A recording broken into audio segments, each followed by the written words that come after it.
Alexandre, eu que agradeço, é um prazer, é uma honra estar participando desse programa. Se você quiser conhecer as mazelas de uma cidade, é só você conhecer os atendimentos que o Conselho Tutelar faz.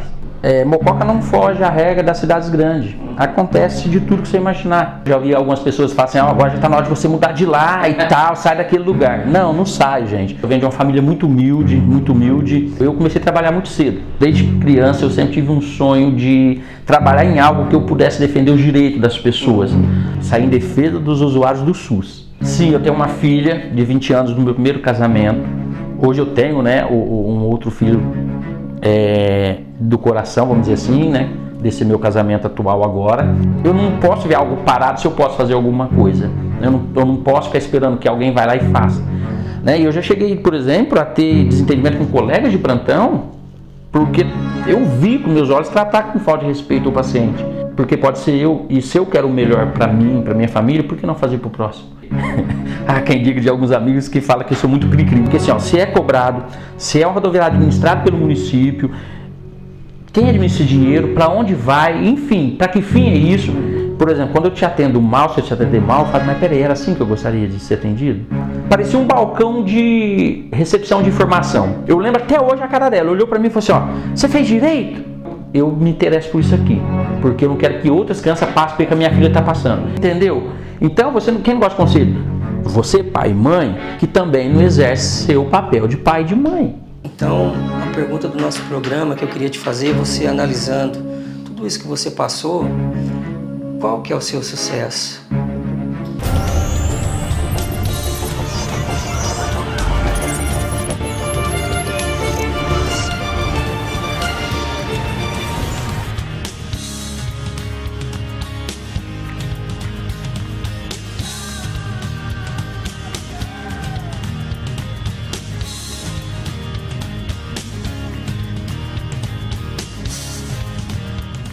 Bem, pessoal, nós estamos com o nosso programa Seu Sucesso, a vitrine do empreendedor na web. No nosso programa de hoje, eu vou entrevistar o Altair Vicente, que é conselheiro aqui do Conselho Tutelar da nossa querida cidade de Mococa. Primeiramente, Altair, muito obrigado por ter aceito o nosso convite. Sei que você aí é uma pessoa aí libada, tanto é que estar conselheiro num cargo desse é de muita importância, né?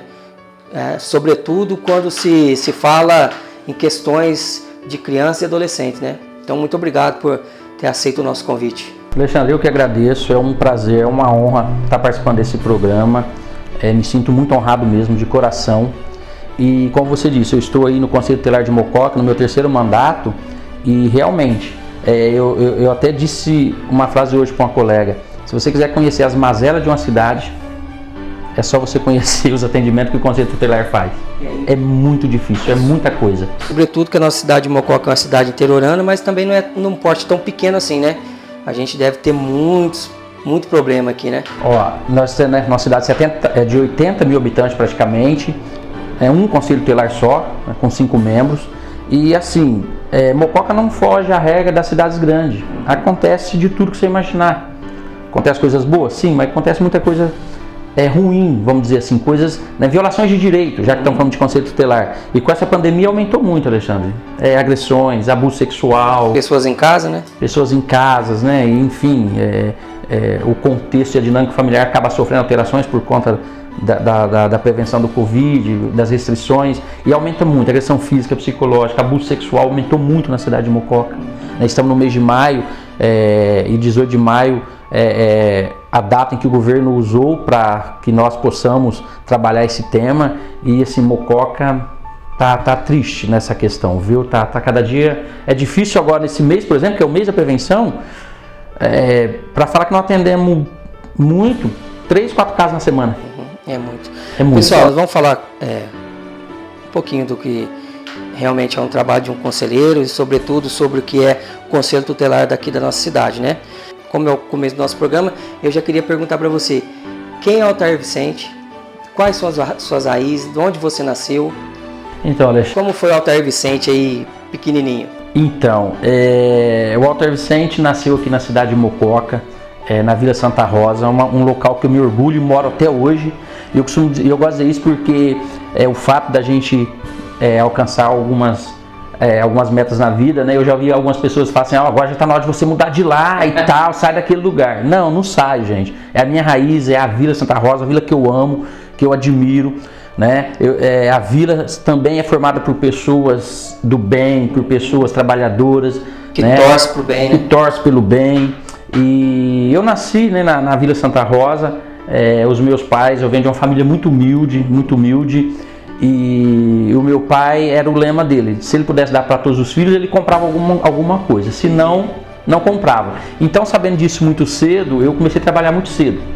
Comecei a trabalhar, perceber que já que meu pai não poderia me dar algumas coisas que eu gostaria de ter, então eu corri atrás. Então eu, na época, podia, né? Eu ainda tinha de 11 para 12 anos, eu vendia sorvete na rua. E eu ficava feliz que no fim de semana eu vendia 2 carrinhos completos, né? Então eu vendia sorvete na rua. Já era sucesso e já era empreendedor. E aí, tanto que o cara gostava tanto de mim que bem no finalzinho, ele, quando faltava, ele me colocava trabalhar lá no balcão da sorveteria dele, né, para atender o pessoal. Então eu comecei vendendo sorvete para rua, aí na época do frio não vendia sorvete. Eu tinha uma senhora que eu conheci na rua Bahia, e ela me fazia os salgados para me vender. Aí então, na época do frio, eu pegava os salgados dela e ia para as empresas aqui perto da vila, né? Essas oficinas, o pessoal que tem comércio. Aí eu vendia o salgado. Aí logo eu consegui entrar na olaria. Na verdade, eu estava para completar 13 anos. Como naquela época podia trabalhar com 14, eu cheguei e falei pro moço que eu estava perto de fazer 14. Eu fiquei 1 ano lá. Não fiquei mais porque o sindicato, alguém avisou o sindicato. Na época o sindicato chegou lá e disse que eu não poderia continuar trabalhando. Mas eu trabalhei 1 ano na olaria. E lá foi onde assim, eu mais cresci. Porque na primeira semana eu comprei uma bicicleta usada, uma croizinha, que era o auge, né, da garotada. Momento, né? E depois, com o fechamento do primeiro mês, eu fui lá na loja Fofão, tirei uma bicicleta zerinha. Então assim, né, era tudo de bom.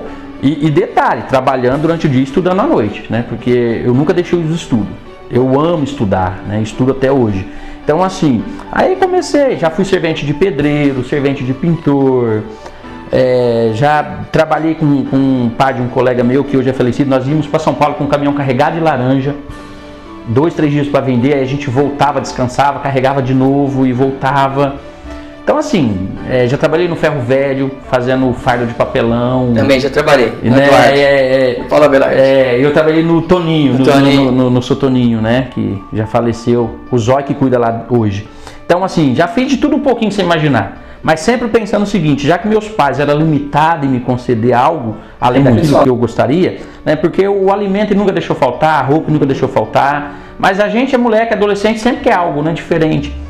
Então eu sempre batalhei e corri atrás, então eu sempre conquistei minhas coisas. E mesmo trabalhando desse jeito, tudo que eu ganhava em casa eu ajudava meus pais. É mais ou menos parecido com a história de a maioria dos brasileiros. Eu me vejo bastante aí na sua história. O Altair, e qual que era o sonho do Altair profissional? Você tinha algum sonho? Porque a gente quando é criança passeou pelo bombeiro, ser polícia, astronauta, verdade. Né? Qual que era o sonho do Altair? Então, na verdade, eu tô para concluir, na verdade, que eu desde criança eu sempre tive um sonho de trabalhar em algo que eu pudesse defender os direitos das pessoas. Né? Quem me acompanha hoje, por exemplo, pelas redes sociais, há um bom tempo, né, vai perceber que eu sempre publico algo em defesa do cidadão. E já fiz algumas ações também nesse sentido. Né? Já intervim em algumas coisas que eu entendia que o direito estava sendo violado. Então, eu recentemente acabei de formar bacharel em Direito, 5 anos de faculdade aqui em Casa Branca, e agora estou me preparando para fazer, né, a prova da ordem, porque o que eu pensei?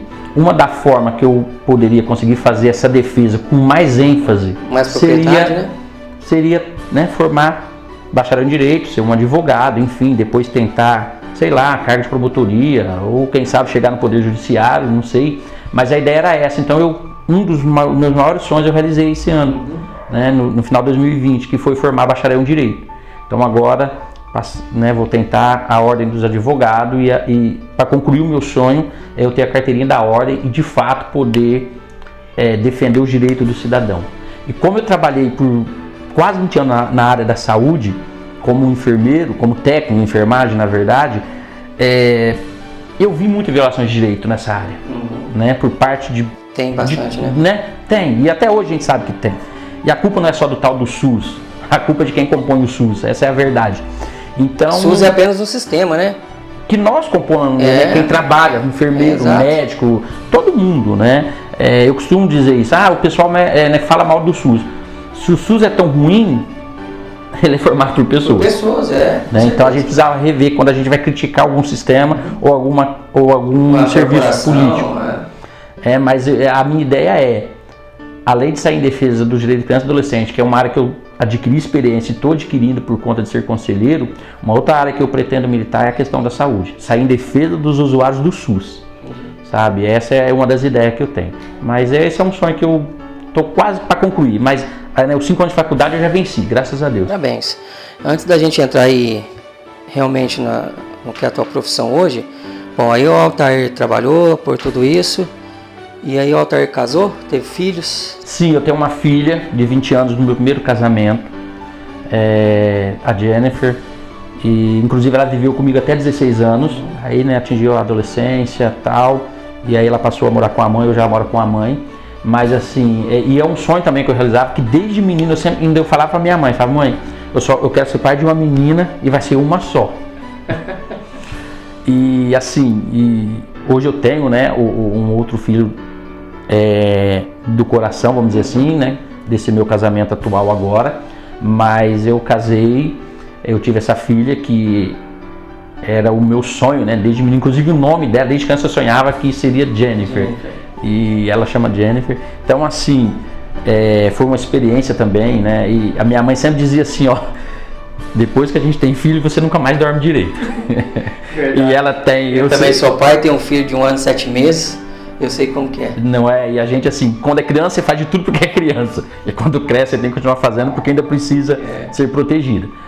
Então assim, aí eu casei e mesmo com tudo isso, nunca abandonei meus estudos, continuei estudando, continuei buscando algo para minha vida profissional. Fiz vários cursos, horas-aula, tanto presencial quanto online, enfim.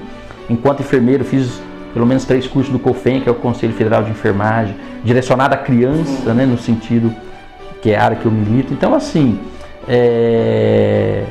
eu tenho uma vida bem dinâmica e há quem diga que eu sou hiperativo. Eu falei, mas agora não dá mais para fazer tratamento. Com 42 anos, se eu for agora, eu vou continuar sendo. Diz que a minha esposa fala que nem dormindo eu fico quieto, eu mexo muito na cama.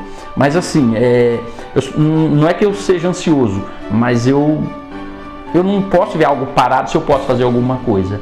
Eu não posso ficar esperando que alguém vai lá e faça. Então eu sempre tentei correr atrás dos meus sonhos, passei esse legado para minha filha, passo pro Gabriel hoje. Então assim, eu tento caminhar um dia por vez, com ética, com respeito, sempre pensando no ser humano.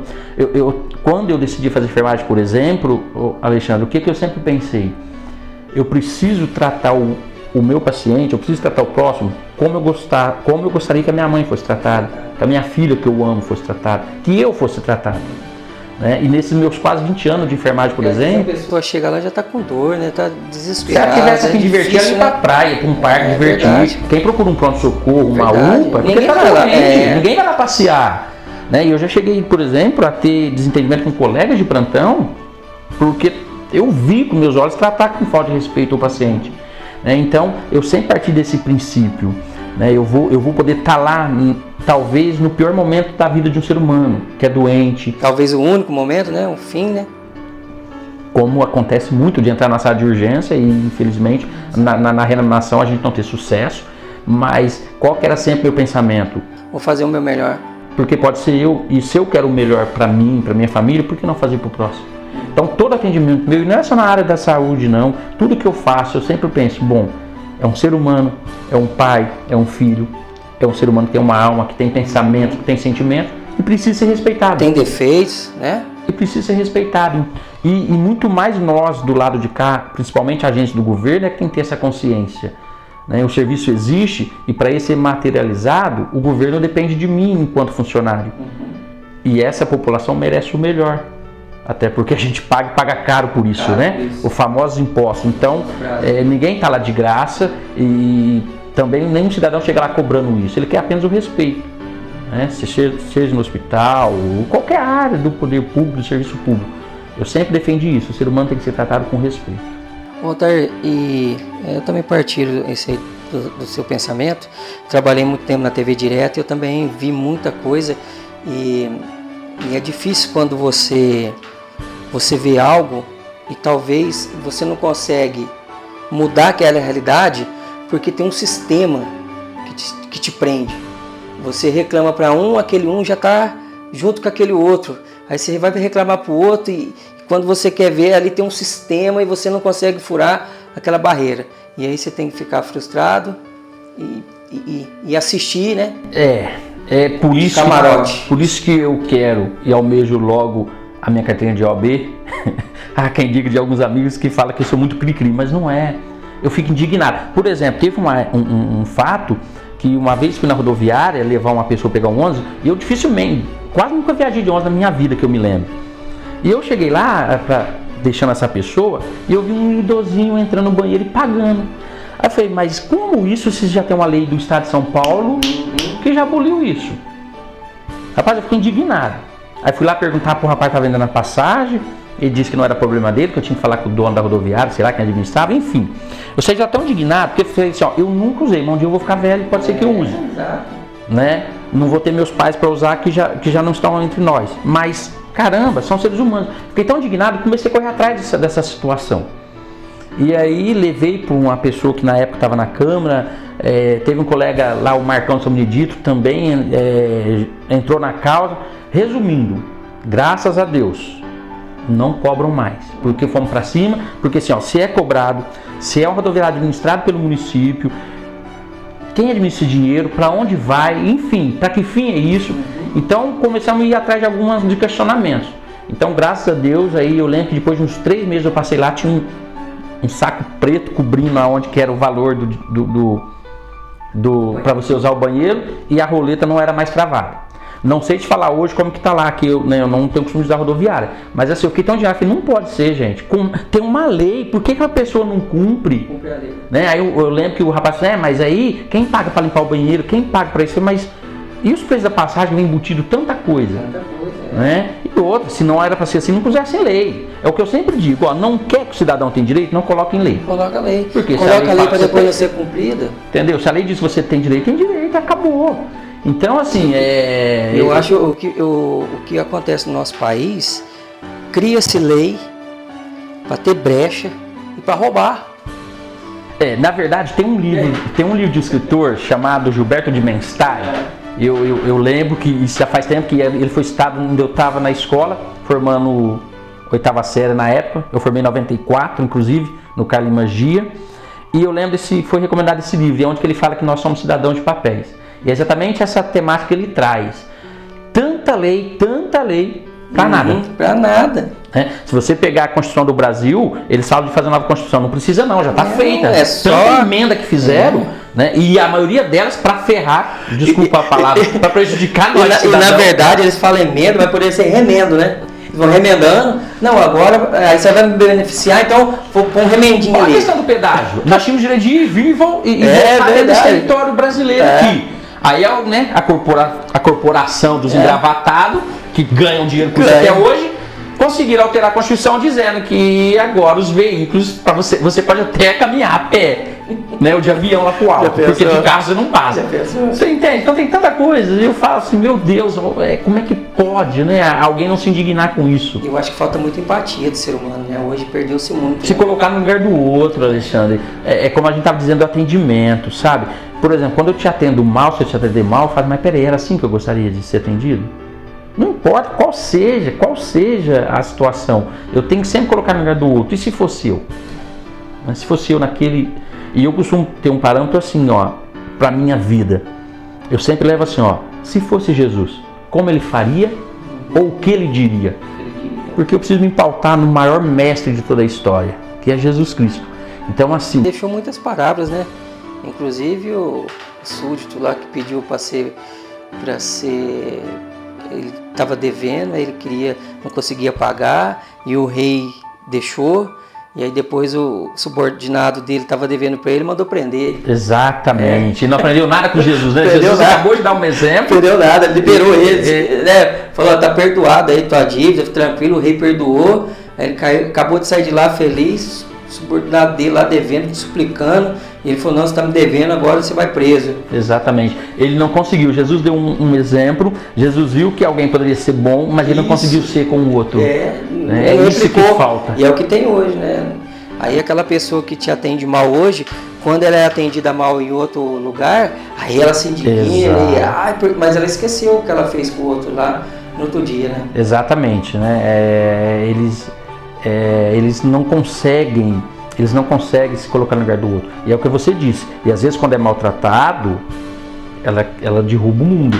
Ela acha, nossa, é uma injustiça. Mas será que ela não consegue olhar e lembrar que ontem ela fez igual ou pior? Eu fui uma vez na farmácia do povo, na época meu pai ainda era vivo, e eu fui pegar um remédio para ele. E eu esperando a minha vez, chegou a minha vez, e eu tô lá esperando, sabe o que a atendente estava fazendo com a outra? Passando a receita de bolo. E eu esperando para ser atendido, e ela marcando a receita de bolo. Aí eu esperei, falei, mais um pouquinho eu vou anotar aqui e falar para minha esposa fazer. Eu já estava até sabendo que ia na receita. A falta de respeito é muito grande, demais. Sabe? A falta de respeito é muito grande no sistema público. E aí coloca lá, atender... desacato a funcionário, né? Eu fico imaginando desacato ao cidadão, né? O desrespeito, na verdade. Porque, inclusive, essa figura do desacato já tinha... E às vezes a pessoa tá lá, ela não tá pedindo nada, ela só queria, de repente, uma informação. Ó, senhora, não tem um remédio, eu tenho, né? Exatamente. Na verdade, tá lá... Você já passa a humilhação de estar lá pedindo um remédio, né? Depender do sistema, você tem que depender. Corrupto, inclusive. Você tem que chegar lá e depender, né? Trabalhou tanto, e aí você tem que chegar lá e depender. Principalmente aqueles remédios que é de alto custo, a pessoa não tem. Aí você chega lá, você tem que esperar. Hoje em dia é fila para tudo é burocracia. E é assim, ó, e é tão relativo, né? O SUS conseguiu criar uma lista de alto custo. Beleza, é até compreensível.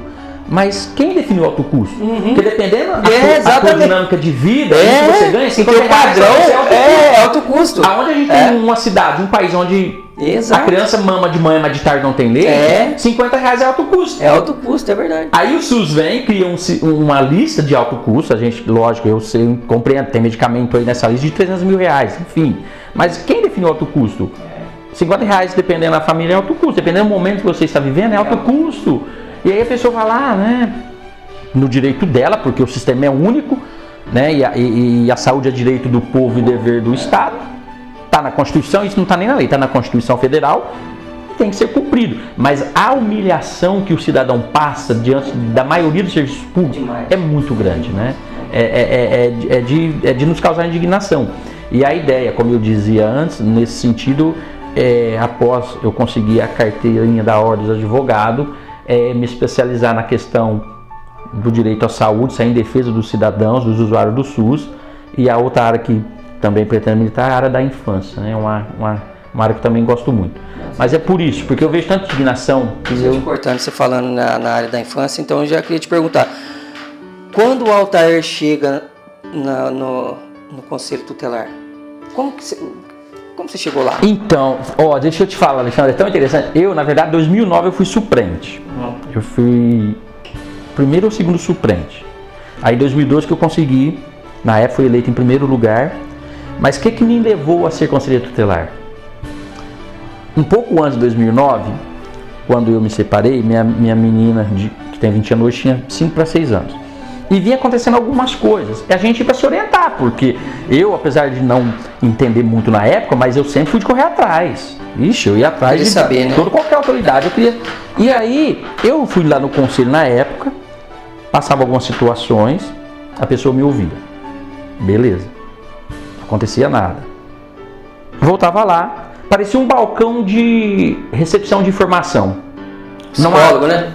Só fala. Não tinha uma questão de uma atitude. E eu falei, mas caramba, o que é conselho tutelar, afinal das contas? Eu comecei a ler, pesquisei, achei a lei, né, 8.069, que é o Estatuto da Criança e Adolescente, e comecei a ler quais eram as atribuições do conselho tutelar, o que ele recebia de informações e o que ele podia fazer. Quais eram os deveres, né? né? E aí eu comecei a estudar. Tanto é que um dia que eu fui numa dessas idas lá no conselho na época, e eu passando para essa conselheira, ela pegou, eu falei assim, mas você não vai tomar nenhuma atitude e tal? Ela falou, mas que atitude que você quer que eu tome?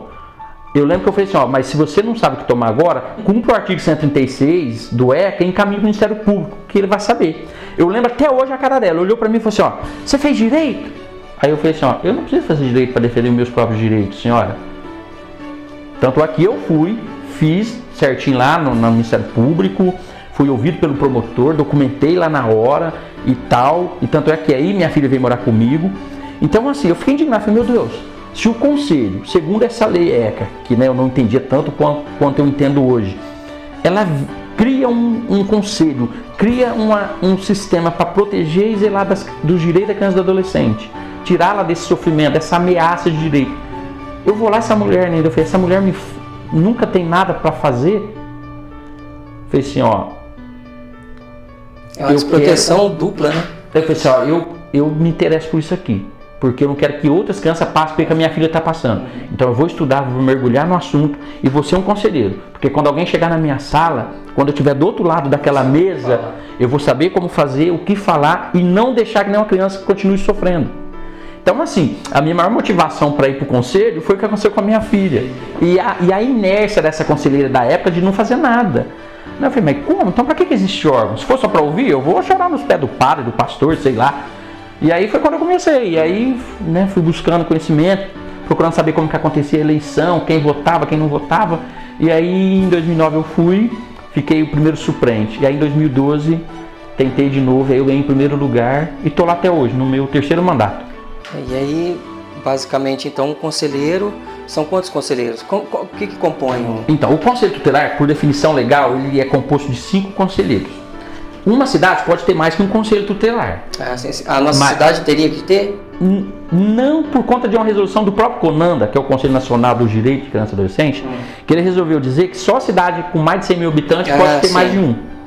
Né? Ele não fez, por exemplo, uma resolução que fosse baseada na demanda, na violação de direito recorrente. Não, ele fez assim, tem que ter 100 mil, passou de 100 mil você pode ter, menos não. Então o Mococa não comporta por conta do número habitante. Se fosse por conta de denúncias e demandas... Às vezes uma cidade com mais de 100 tem menos demanda que Mococa de 80. Nós estamos aí com 80 mil habitantes, 5 conselheiros, e eu vou te falar para você, a gente rala, porque tem zona rural... Vocês têm que ir a campo. Zona rural, os 2 distritos, Igaraí e São Benedito, né? Sem contar algumas coisas que acontecem, você precisa ir nas cidades vizinhas da região, porque o fato está acontecendo aqui, mas ou a criança está lá, ou os pais estão lá. Então, assim, são 5 conselheiros por conselho tutelar. Ou seja, em Mococa somos só em 5 para dar conta de uma demanda com 80 mil habitantes. E é eleito pelo povo, escolhido pela sociedade, pelo voto popular. Os 5 mais votados entra e ocupa 5 vagas. Os outros 5 ficam na suplência. Se um desses 5 desistir ou né, acontecer algo que ele não vai continuar mais na função, aí chama o suplente. Mas é 5 conselheiros para dar conta de 80 mil habitantes, no caso de Mococa. Como que a população acolheu isso? Assim? Tanto aquele que está fazendo abuso da criança, quanto a população em si, como que ela vê o conselho tutelar? Tem muito preconceito como que eu poderia falar? De repente tem aquele pai ou aquela mãe que está fazendo atribuição disso assim, de uma criança judia e ela não sabe. Ela acha que aquilo é questão cultural, questão familiar, e ela acha que tá certo, né? Tá Porque certo. ela apanhou também, né? Ela apanhou, né? Eu apanhei meu pai e morri. Apanhei. Né? Já tem aquele que realmente é uma coisa mais pesada, né? Porque é só, o que acontece, Alexandre? Primeiro, eu penso que a questão não é nem que a sociedade em si não gosta de conselho, é que ela desconhece o que é o conselho. Apesar de fazer 30 anos a existência do ECA, e Mococa ter conselho desde 1994, que o ECA foi aprovado em 1990. Na verdade, Alexandre, ele veio e chocou com uma cultura totalmente diferente, porque o ECA é uma lei que vem na questão da proteção da infância e da juventude. Antes do ECA ser aprovado em 1990, logo depois da Constituição, existia o Código de Menores. O que era esse Código de Menores? E era exatamente esse nome, Código de Menores. Era o quê?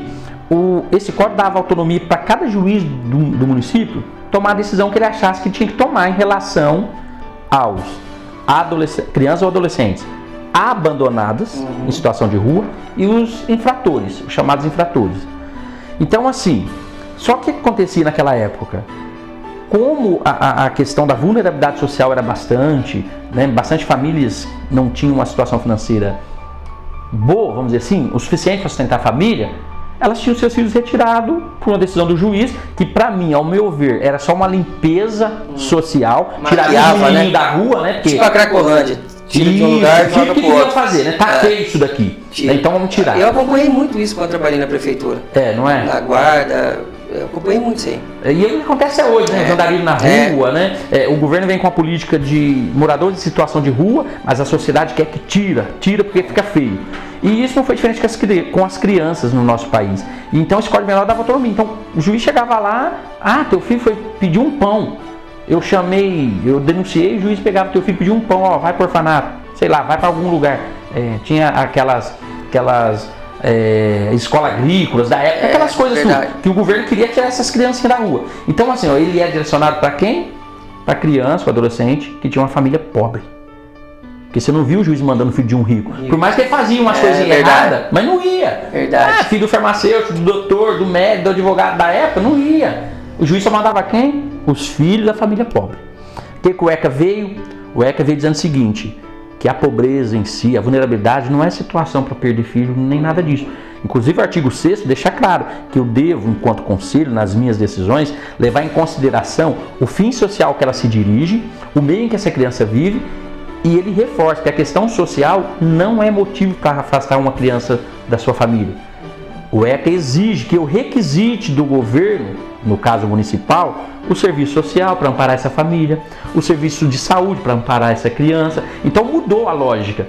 E eu penso que isso foi um choque, porque a sociedade ainda acha que o Conselho veio fazer o papel daquele juiz do Código de Menores. Que qualquer coisinha já tá tirando, daqui que eu vou levar. Teu filho obedeceu? Daqui que eu vou levar. Até por medo, né? Por medo. Então, assim, eu penso que a sociedade já não é contra o Conselho. E eu sempre também, desde quando entrei no Conselho, eu venho tentando divulgar. Antes da pandemia, eu fazia várias palestras em escolas, em projetos aqui da cidade. Porque a ideia é essa, divulgar o Conselho Tutelar e as suas ações. O porquê que ele veio. E como é um choque de cultura, a sociedade ainda... Você pode pensar e perguntar, né? Você conhece o Conselho? Sim, para que serve? Para levar as crianças para casa-abrigo. Tirar a criança dos seus pais. Inclusive a lei mudou. A lei é clara em dizer que esse afastamento é competência do Poder Judiciário. É claro que o Conselho tem as suas exceções. Abuso sexual e agressão física, o Conselho pode afastar até para que, né?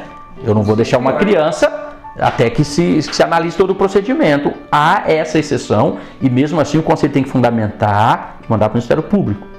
Então, a lei veio para proteger essas crianças, zelar pelo cumprimento desses direitos. E não mais pegar essa criança, que seria um adulto em miniatura, e levar para um orfanato, para uma escola. Só piora, né? Vai criar um cidadão depois como? Até porque assim, eu levo ele para lá, mas ele vai voltar de novo para a sociedade, vai voltar para a família. Então eu preciso voltar revoltado. O que eu preciso enquanto sistema, enquanto governo, inclusive existe um sistema que a gente chama de Sistema de Garantia de Direito da Criança e Adolescente, que é toda uma rede, tanto no município quanto no estado, que trabalha, que mergulha nisso 24 horas, sempre protegendo essa criança, sempre zelando pelo direito dela. Então, o que a gente faz é isso. Tem um direito violado? Tem. Qual direito violado? Está na área da saúde? Beleza. O que está acontecendo? O médico não atendeu, ou o médico que receitou e não tem o remédio, precisa de uma consulta para ontem, o cara vai lá e marca para daqui 6 meses. É nisso que a gente age, garantido com celeridade. Então, o que o legislador pensou? Tirou da esfera do Poder Judiciário todas essas atribuições que ia para lá, né? O juiz tinha que estar lá decidindo, por exemplo, sobre matrícula escolar. E hoje o Conselho faz isso tranquilamente, baseado no estatuto. Desafogou, né? Desafogou lá e deixou um órgão que também a gente faz algo que o Poder Judiciário não faz propriamente dito, que é o quê? Você não vê o juiz levantando da sua cadeira facilmente, indo lá na sua casa. E na campo. Estou aqui fazendo uma crítica, estou dizendo o seguinte, o Conselho vai e 24 horas, porque a sede fecha, liga o plantão, certo? Então assim, a gente está a campo. Então assim, essa é a ideia do Conselho, zelar pelo cumprimento do direito. E o que eu defendo?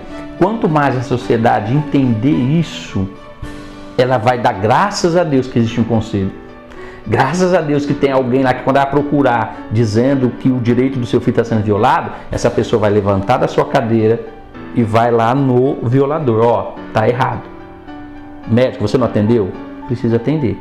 Abrindo um paralelo, como a gente está falando para a internet, basicamente o que o delegado da Cunha está fazendo, não sei se você já viu lá do Rio de Janeiro, que ele está desmistificando a polícia, está mostrando as ações da polícia, está mostrando e ele, muitas coisas, ele mostra o que está errado e o que não está, e ele está sendo muito bem aceito pela população, porque está conhecendo de fato o que é o trabalho.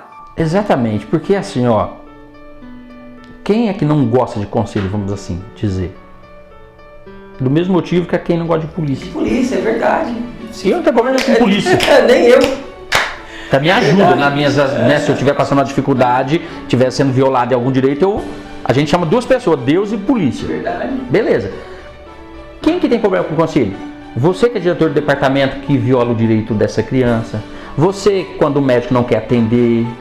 Você quando vai dar uma consulta quer marcar para 6 meses. Aí eu vou lá como conselheiro e te importuno, baseado na lei. Você não vai gostar de mim. Baseado naquilo que você está fazendo errado. Entendeu? Então, quem não gosta de conselho? Você, pai e mãe, que também não exerce seu papel de pai e de mãe. Que acha que tudo é o governo que tem que tomar conta.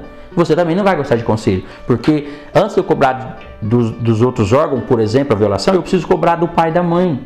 Que inclusive o artigo 4º que é dever da família, da sociedade, da comunidade em geral e do poder público. Ó, o legislador pensou certinho, da família. E tire da cabeça essa ideia que o conselho veio para estragar tudo porque essa lei veio e bagunçou tudo. Não bagunçou não. É que o pai não quer ser mais pai, a mãe não quer ser mais mãe. A maioria. Eu sou muito sincero. Eu sei que talvez vou receber crítica, não tem problema. Mas essa é a verdade. Eu até dizia esse dia para um colega meu. É o dever do Estado, né? Eu dizia para um colega meu esse dia. Só que aí tem um paralelo. É dever do Estado. Mas quando o Estado não faz o que eu quero, aí o Estado também está errado. Por isso que se você fizer Por isso tem muito professor aí, coitado, que tem apanhado. Você está entendendo? Eu penso assim, ó, o Estado em si, ou talvez o governo, que é uma diferença no termo, mas não vem ao caso agora, eu acho também que quer intrometer muito. Reconheço. Tem lei que ele faz aí que é de enfeite mesmo. É umas coisas muito besta. Mas é política, tem que ganhar voto, tem que enganar você na hora do voto. Eles criam lei para satisfazer teu ego. Mas é assim, ó, por exemplo, os nossos maiores processos enquanto conselho é contra quem? O Estado. Educação, saúde, segurança. Porque eles violam. Aquilo que a gente estava falando no começo da nossa conversa sobre o sistema, que é né, nós somos o sistema. Aí eu, polícia, violo o direito, sou Estado, tem que ser processado. Eu, médico, trabalho pelo SUS, Estado, também não cumpre meu papel. Eu estou dando exemplos, tá, pessoal? Não estou dando exemplos aqui. Não estou dizendo que tem médico que faz isso nem polícia. Não é isso, não. Estou dando exemplo de funcionários públicos do Estado que violam esse direito. Então, assim, quando você, diretor, me nega a vaga para uma mãe, ela me procura no conselho. O conselho vai, fundamenta o pedido, tá lá na lei, bonitinho. A maioria das vezes ela vai e responde pro conselho, beleza, tem a vaga. Aí eu fico me perguntando, por que essa vaga não tinha quando a mãe foi lá? Aí beleza, estamos lá para isso, fizemos. Quando essa vaga ainda é negada por conselho, por fundamento, por força de lei, eu preciso comunicar quem? O Ministério Público. E é o que a gente faz. Ah, você não gosta do diretor? Muitos não sei nem quem são. Não faz parte do meu convívio social, da minha vida. Só que eu estou lá como conselheiro, eu preciso defender o direito do seu filho. A Constituição diz que ele precisa estudar, inclusive agora, com as alterações da lei, de preferência perto da sua casa. Não foi eu que inventei a lei, não foi o conselho, foi o governo, foi os caras que nós pusemos lá. Ponto. Então é isso que a gente vai tentar conseguir. Então você, diretor, fala, eu não gosto do Altair, que ele enche muito. Mas se você tivesse dado a vaga para a família, não, a Cátia procurou, estava sem problema. Sem problema. Né? Se você tivesse agendado a consulta para essa criança em um prazo razoável de 15, 20, 30 dias, dependendo a questão da saúde, e não para 6 meses, você não ia me receber na sua sala ou um documento assinado por mim dizendo que você precisa cumprir o direito dela sob pena de ser processado, que é o que a lei diz. Né? Altair, como que anda a situação da nossa criança e adolescente de Mococa? Quais são vocês têm se deparado? Ó, é assim, ó, eu costumo dizer, Alexandre, que com essa pandemia, eu acho que o normal nunca mais vai ser normal, né? Eu acho que o normal é ser anormal agora. Eu fico pensando, por exemplo, questão de educação, né, da escola que nós estamos falando. Gente, vai fazer quase 2 anos que essas crianças estão fora da escola. Eu penso até que o governo vai ter que fazer um programa de volta às aulas assim, ó. Daqui 3 anos tá todo mundo de volta na sala de aula. Porque como é que você vai pôr essa molecada de volta? Já não era aquelas coisas. né? Já juntava a fome com a vontade de comer. Né? Tinha aqueles alunos que já ia para a escola só para bagunçar mesmo, para tocar terror. Tem outro lado, né? Professor desmotivado porque prepara uma aula, aquela coisa, chega na sala de aula, né? A realidade era outra, enfim. E aí você tem essas crianças quase 2 anos fora da escola. Eu penso que vai ser difícil, assim, não sei como vai ser, não sei o que o governo pensa, mas eu creio que vai ser um desafio voltar esses alunos para dentro da sala de aula. Para a rua quase que o dia todo, porque não tem aula. Os projetos, agora que estão aos pouquinhos voltando a atender, né, a questão da pandemia e tal, mas também ficaram sem projeto. Ficaram para a rua. Enfim, assim, ó, a violência aumentou muito. A questão do abuso, porque fica para a rua. Alguns pedem, e aí você tem aquelas pessoas mau caráter, né? Quando a criança adolescente pede, eles falam, não, eu até te dou. Mas aí quer favores sexuais, né? Que é abuso, que é crime. Então, assim, a pandemia piorou um pouco os contextos, e não só da criança, né? A gente está falando também... A pandemia mostrou mais, né? Isso, mostrou mais, porque assim, ó, eu tenho pai e mãe que falam assim, ó, pelo amor de Deus, quando vai voltar essas aulas com pandemia, essa pandemia, que eu não aguento meu filho em casa. Aí eu tenho aqueles que falam assim, moço, pode voltar a aula quando quiser, se não for vacinado eu não vou levar. Aí, né, tá, beleza. Aí até já tá uma discussão meio que jurídica a nível nacional. Se nessa questão de volta às aulas, um pai que vai resistir em não levar, tá protegendo ou tá negligenciando porque a lei não foi alterada, dizendo que você pode deixá-lo fora da escola. Exato. Então você tem essas questões também para pensar depois como conselho, né? Enfim. Então, assim, ó, é o que você disse, não é que piorou, acho que mostrou mais.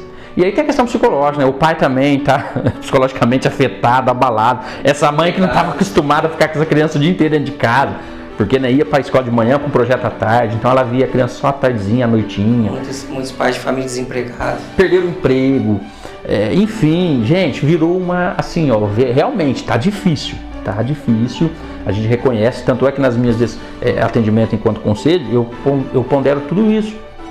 Né? Eu não posso ir na letra fria da lei. Humano, né? Não posso, eu preciso ponderar muitas coisas. Mas assim, é o que você disse, eu não acredito que piorou, eu acredito que está só se revelando algumas violações, né, que acontecia. E eu vou te falar mais ainda, eu acredito que depois que as crianças começarem a ir para a escola e para os projetos, vai surgir mais. Porque aí ela tem confiança no professor, ela conta o que aconteceu na pandemia, se ela foi abusada ela vai contar, se ela estava sendo maltratada ela vai contar, porque aí ela, né, ela vai sair desse ambiente também e vai voltar lá para o ciclo social que ela estava vivendo, aonde que ela tem confiança. Então a gente, enquanto conselho, acredita que ainda vai aumentar muito algumas denúncias, né, em relação a isso, em relação às violações desses direitos. Mas estamos lá, né? Como eu disse. A prefeitura, ela tem algum papel no Conselho Tutelar? Sim, a prefeitura trabalha. Então, por força de lei, né, por força legal, a lei federal passa a responsabilidade para o município criar e manter o Conselho Tutelar. Hoje, atualmente, nós estamos subordinados administrativamente no Departamento Social. Antes era no gabinete, então hoje é no Departamento Social. Então, administrativamente, o recurso financeiro vem da prefeitura. Tudo da prefeitura, né? Todos os recursos, tanto para manter a sede, manter o carro que a gente usa e tal, e quanto aos nossos salários mensais. É tudo recurso da prefeitura. E corre risco da cidade perder, é isso? Não, porque o conselho, depois que ele é criado, a lei deixa claro que ele é um órgão permanente. Então, assim, troca-se os conselheiros, como vem tocando desde 1994. Mas o órgão nunca mais deixa de existir. Só deixa com exceção. Se vir uma lei federal lá do presidente dizendo o seguinte, ó, a partir de hoje não existe mais Conselho Tutelar. Aí ele, o mesmo nível de lei que o criou, pode excluí-lo. Mas isso é uma coisa que não vai acontecer nunca mais, porque o Brasil é referência em direito de criança e adolescente, em trabalhos envolvidos da infância, ele é referência. Tanto é que se você pesquisar por aí no Google, você vai ver o tanto que a Unicef investe no Brasil, o tanto de projeto que tem, porque deu certo. Então, nenhum prefeito pode chegar e falar assim, ó, cansei do conselho, vai para casa que eu não quero mais. Assim, até graças a Deus nós não temos problema, porque, como eu disse, né, o poder público é o mais processado por violação de direito, mas pelo menos aqui em Mococa, nós, conselheiros, desde quando eu estou lá, nunca fomos coagidos, nunca fomos, tipo assim, muda a ideia lá, porque isso aí é filho do vereador X, para com esse processo que eu sou o prefeito e você está processando a educação. Nunca tivemos interferência nenhuma. Desse tempo que eu estou lá, nunca houve, e acredito que antes também não. tá? Então, assim, o conselho é a vontade soberana do povo, tanto é que o povo é quem escolhe. Então, nenhum prefeito, por vontade própria, vai conseguir excluir o conselho, dizer que não vai ter mais conselho na cidade. E você acha, atendendo essas famílias, tem recuperação? Só de conversar? Sim, sim. Inclusive, Alexandre, existem algumas pessoas que o que ela só queria encontrar alguém para ouvir. Eu, particularmente, gosto de conversar bastante, de ouvir bastante. Então, algumas pessoas entram lá, às vezes não é nem questão de conselho, não é nem violação de direito de criança ou adolescente, mas só dela desabafar, dela pôr para fora e dela achar alguém que a escute, ela já sai de lá agradecida. É claro, quando a gente faz um atendimento desse, não é competência do conselho, a gente caminha para quem é de competência.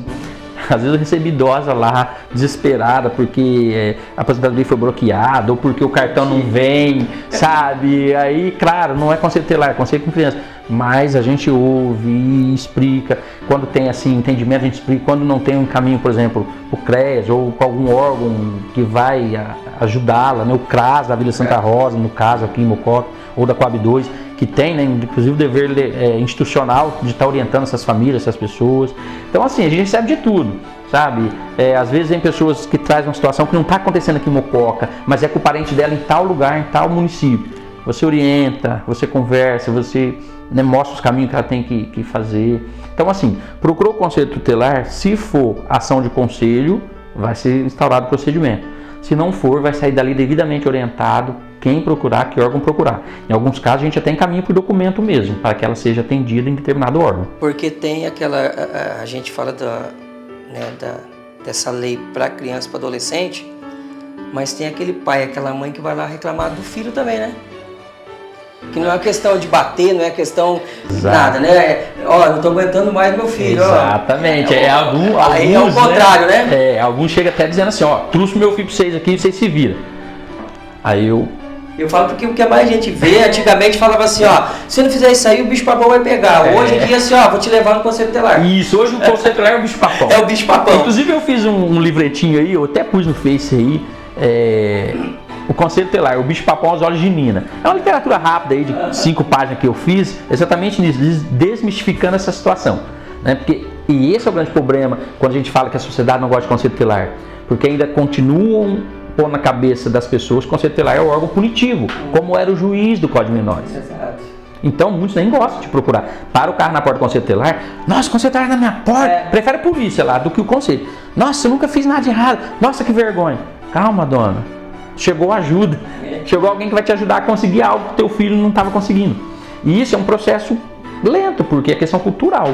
Mas assim, e acontece, chega lá e fala, ó, dá um jeito, beleza.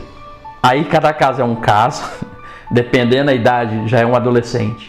Aí eu faço a seguinte pergunta, e eu no meu atendimento. Com quantos aninhos essa criança começou a fazer isso? Eu faço uma pergunta, minhas colegas no começo falam assim, nossa, Walter, você é meio louco. Mas hoje elas compreendem. Eu pergunto assim, ó, quando teu filho nasceu, Alexandre? Walter, eu lembro até hoje a feição da senhora. Vai, como nasce toda criança aí, bebezinho. Exatamente. Inclusive, em defesa, algumas jogam no lixo, tentam matar no aborto, outros até conseguem, nasce em defesa, não é? O seu filhinho com 15 anos hoje, que está posando pra rua, está ficando em chácara, está tendo promiscuidade, saindo com tudo quanto é homem, ela não nasceu fazendo isso. Não estou fazendo aqui uma crítica a você, pai e mãe, não é isso não. Estou dizendo o seguinte, você querer que eu resolva, enquanto conselho tutelar, um problema do seu filho, da sua filha com 15 anos, com uma história de 15 anos, nós não temos um pozinho mágico, que ele vai entrar na minha sala, eu vou falar e vai sair de lá outro menino. Até porque, se ele não ouve você, pai e mãe, eu sou só mais um que vou encher a paciência dele. É claro que tem um sistema, você, dependendo do contexto, e a lei fala da violação em razão da sua própria conduta. Então, aquele adolescente, que é a criança também que está metendo louco, a lei prevê que em razão dessa conduta, e o conselho precisa tomar algumas atitudes. É claro que tem o sistema, como eu te disse, né, tem todo um histórico, a gente vai ouvir essa história. Por mais que ele está fazendo isso, por mais que passou um tempo e agora você não tem mais controle, mas existe alguns órgãos na rede que ainda vai tentar meio que ajeitar essa dinâmica familiar. Né, o serviço especial, do serviço social, da saúde, não importa qual seja. Né? De repente essa criança, hoje esse adolescente faz tudo isso, mas ele talvez passou desapercebido, ele tem alguma situação na saúde mental, emocional que precisava ser trabalhada e não foi. Beleza, ainda dá tempo, a gente corre atrás, consulta neurológica, psiquiátrica, psicológica, não importa, o que for preciso. O que a gente precisa fazer é o seguinte, o porquê que esse comportamento existe. Por que esse adolescente está, ou essa criança está assim, ao ponto de você, pai, chegar e falar assim, ó, toma que eu não aguento mais. Então a gente precisa, opa, o que está acontecendo? Isso, então a gente ouve, colhe toda a informação e realmente tem direito violado, isso o conselho vai fazer. Não tem direito violado, então eu vou te caminhar para tal órgão, certo? Ou então tem direito violado, tem, ó mãe, a partir de hoje vai acontecer isso, isso e isso. O conselho vai abrir o procedimento, o conselho vai requisitar medidas, vai aplicar medidas, requisitar serviço para que ajude nessa dinâmica. Porém, você, família, é a primeira interessada em querer que isso aconteça. Né? Chegar lá e querer jogar a criança no nosso colo e falar, dá um jeito. Lembra artigo 4º? É dever da família, da sociedade, da comunidade. Então, a gente até compadece com todo o contexto triste. Mas aí é uma coisa que você vai ter que trabalhar, porque ele passou 5, 10, 15 anos. Né? Não dá para você mudar essa história de vida. Antigamente meu pai, eles falavam que é uma criança mal criada, né? Hoje mudou muito. Mudou. Na verdade, já tivemos situação aqui, Alexandre de Mococa, e eu gosto de falar porque o povo acha que aqui não acontece nada, né? Que a gente é mais um bando de funcionário público que não faz nada. Já teve situação que deve ter entrado na justiça porque o neto entrou e depois voou para fora da casa. E a gente teve que, né, fazer tudo, o procedimento certinho, para que esse vô retornasse para sua casa. E é neto, triste, né? Porque você chora junto. Porque você vai ter que voltar, mas aquela situação... resolveu aquela pendência, né? Resolveu aquilo ali, aquela briga, mas o que causou ali, mas né? A dinâmica familiar, o amor, a estrutura, né? Já foi corrompida. Como é que pode, ou como eu vou para fora, ou minha mãe, ou meu pai, ou meu filho, não importa o parentesco. A questão é essa, mas que grau é esse de intimidade que você consegue pôr teu vô para fora? Né? Aqui a gente tá falando sobre o amor, sobre a empatia. Então a gente já tem de tudo aqui. Nossa, é o que eu disse no comecinho. Quem quiser assim saber como é que anda a cidade, procura saber um pouco como funciona o atendimento do conselho, né? As demandas que nos chegam, né? É claro que os atendimentos e as situações são sigilosas por força de lei. Não estou dizendo que você vai ficar sabendo de casos que acontecem lá. Estou dizendo assim, ó, nós temos uma sociedade aqui em Mococa também que não foge à regra de cidade grande. Aquilo que você via só no Datena, só no Jornal da Record, acontece aqui também. Fica tranquilo. Aqui não pode ser divulgado em alguns casos, mas acontece. Aqui já tivemos bebezinho sendo abusado, bebê de colo sendo abusado. Adolescente ficou grávida do abuso do próprio pai, teve que ir para Campinas às pressas fazer a cirurgia, autorizada pela justiça, para ou morria ela ou morria o bebê. Então, já teve situações com o Conselho de Trabalho aí bem delicadas, vamos dizer assim. Né? E a gente precisa ter o bom senso, a empatia e, acima de tudo, o amor para tratar todas essas coisas.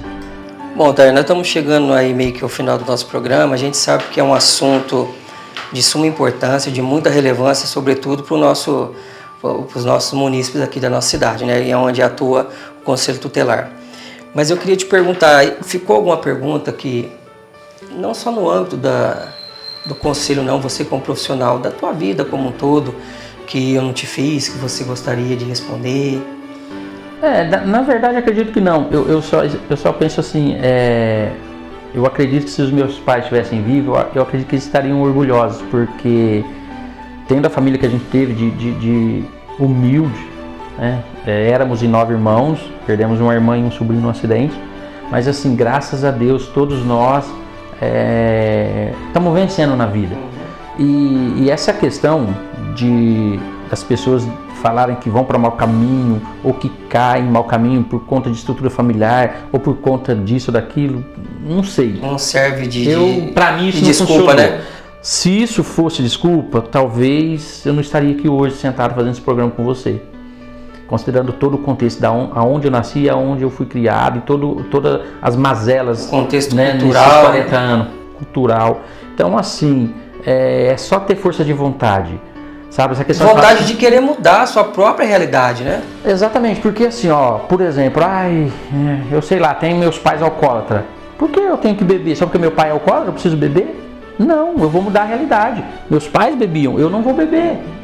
É decisão, né? Eu vou querer ter, eu quero algo diferente. Até porque se eu vejo que aquilo que meus pais, sei lá... Não era bom, eu não vou querer pra mim. Entendeu? Então, assim, quando eu ouço alguém dizer assim, eu quero essa vida porque meu pai era, eu quero essa vida porque minha família não me parou. Isso, pra mim, no meu particular. Você aproveitou daquilo ali pra falar, vou aproveitar. Eu acho que são duas decisões, né? Na verdade, na vida são dois caminhos. Então, ou você escolhe fazer igual, ou você escolhe ser diferente. Né? E é isso. Então, eu acredito que eu estou fazendo diferente, eu acredito que eu estou buscando o melhor, com muita ética, com muito respeito pelo próximo, até porque, como eu disse, Jesus me ensina isso, né? Ele me ensina que eu preciso amar o próximo. E não é fácil, é desafio, porque falar da boca para fora eu te amo é legal, eu consigo falar para qualquer um. Agora, demonstrar isso nas minhas atitudes, durante o meu trabalho, quando eu receber você sentado lá na minha sala. Quando você recebe uma crítica. Né? Quando a crítica vem, você vai falar, nossa, mas por mais que eu ajudei, mas é assim mesmo. Entendeu? A gente precisa trabalhar isso. Então, eu acredito que eu consegui passar um pouco de tudo aquilo que eu vivi. Continuo lutando, continuo estudando. Você acha que você está passando isso pro teu filho? Sim, eu tento, sabe? Eu tento deixar um legado. Mostrar que a vida não é fácil. Nunca foi fácil para ninguém, na verdade. Todo mundo tem um desafio. O que pode ser desafio fácil para você, talvez para mim, nossa, acaba o mundo, porque isso é relativo. Talvez eu possa falar, nossa, mas o Alexandre não conseguiu passar aquilo, lá, seria fácil para mim, mas é você que está passando, então para você é diferente. Mas eu acredito que estou deixando um legado, eu acredito que tem uma história de vida e eu defendo a ideia de que Deus não me permitiu vir esse mundo para passeio. Há um propósito de Deus em minha vida, há um chamado de Deus em minha vida. E eu defendo que quando Deus nos coloca em lugares estratégicos, principalmente em sistema de governo, mesmo que seja trabalhando, mesmo que seja... Nem que seja na brechinha do muro. Eu preciso entender que a minha vida ali é para abençoar o próximo. Quando alguém me procura no conselho, eu preciso, além de fazer meu atendimento como conselheiro, eu preciso entender que ela precisa sair dali abençoada através da minha vida. Os 20 anos que eu trabalhei na saúde, cada paciente que eu atendi, cada cama de hospital que eu cheguei perto, eu precisava entender que não era só um atendimento de enfermagem, mas o meu propósito com Deus era de abençoar aquelas vidas. É deixar um pouco de si e trazer um pouco do outro, né? Exatamente. E esse é meu lema, e não sou perfeito, não sou mesmo, como qualquer outro ser humano, posso cometer erros, posso já ter cometido erros, mas eu sempre tento fazer o melhor para o próximo, como se fosse para mim ou para as pessoas que eu amo. Esse é meu lema. Walter, então, olhando para aquela câmera lá, uma parte do nosso programa, e é como se aquilo ali fosse um espelho e você está olhando para você mesmo. O que você diria para esse altar de hoje? Esse altar menino, diria para esse altar de homem hoje? Eu fui muito pouco menino, sabe? Tive que trabalhar muito cedo, ficar homem muito cedo. Mas eu diria para esse altar que continue assim, apesar de ter defeitos como toda e qualquer outra pessoa. Continue nessa peleja, continue lutando, continue sonhando, continue buscando seus sonhos e sempre, sempre acreditando que é Deus que pode todas as coisas. É isso. Eu queria te agradecer demais por esse bate-papo aqui. Para mim, sempre tem sido enriquecedor, eu aprendo demais, sobretudo a forma que eu sempre sou recebido. Nós somos amigos aí já há um tempo e é sempre um prazer estar aqui. Conheço um pouco da sua história. A gente meio que é parente, né? Você é casado com a prima da mãe da minha filha, é verdade, é verdade. Parentes, e eu sei um pouquinho da sua história e sei da pessoa que você é. E então, a pergunta do nosso programa que eu queria te fazer, você analisando tudo isso que você passou, qual que é o seu sucesso? Eu acredito, Alexandre, que o meu sucesso, eu posso dizer, é eu ter vencido cada obstáculo da minha vida no dia a dia, sabe? Tudo que eu já vivi, todas as experiências que eu já tive. Então, meu maior sucesso é eu estar conselheiro, me realizando, fazendo algo que eu gosto, né? De fato, saindo em defesa do direito da criança e do adolescente, tendo a consciência que cada ação minha, cada decisão minha, eu posso mudar a vida, posso mudar a história da vida de uma criança, de um adolescente, de uma família. Então, eu me sinto muito honrado, faço com muita dedicação, com muito respeito, essa missão, e eu digo que a missão mesmo não é profissão. Eu sou enfermeiro, não sou conselheiro, eu estou conselheiro. Enquanto Deus quiser, eu vou estar nessa missão e me sinto realizado. Estudei, formei o curso que eu mais sonhava, que é fazer direito, entender de verdade das leis para sair em defesa do cidadão. Então, assim, o meu sucesso é eu estar onde eu estou hoje e tendo vida para continuar lutando, batalhando para alcançar mais e mais sucesso na vida. É isso. Quem precisar do Conselho Tutelar, como que faz? A sede abre às 7 da manhã, fecha às 5 da tarde, não fecha para almoço. Nós estamos ali perto da TV Direta, em frente à igreja evangélica que tem ali agora. E fora isso, a gente tem plantão.